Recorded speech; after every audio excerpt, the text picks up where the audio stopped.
The brain produces thousands of thoughts per day. Of these, the overwhelming majority are identical to the thoughts of yesterday. The same fears, the same worries, the same judgments in an infinite loop for years, reconstructing your cellular biology at this exact moment. The subconscious controls 95% of your actions and accepts any repeated pattern as a permanent instruction. It doesn't matter if the thought is true or false, constructive or destructive.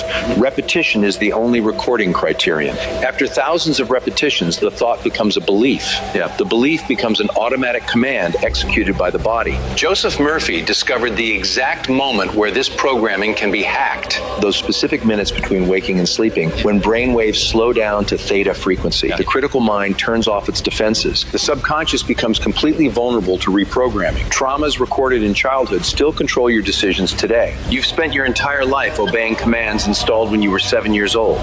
Tomorrow, when you wake up, you'll continue obeying.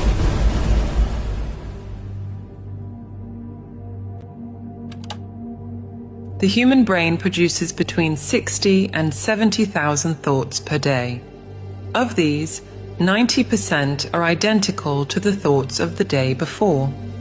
You're repeating today the same mental patterns of yesterday, the day before yesterday of last week and of last month.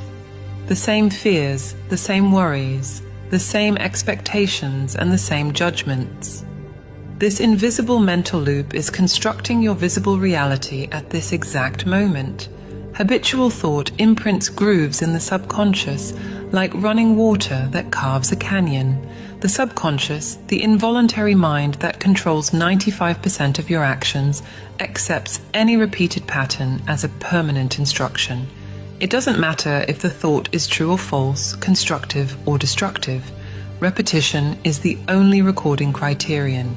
After thousands of repetitions, the thought becomes a belief. The belief becomes an automatic command. Look at how the cycle perpetuates itself. You wake up and immediately think about the bills to pay. This thought generates the choice to check your bank balance. The sight of the balance produces the behavior of cutting expenses. This behavior creates the experience of deprivation. The experience generates the emotion of scarcity. The emotion of scarcity reinforces the original thought about financial difficulties. Tomorrow, you'll wake up with the same thought, initiating the same cycle. The subconscious processes each repeated thought as absolute reality. When you think, "I'm always tired," for the 1,000th time, your body reduces its energy production. When you repeat, "Nobody values me,"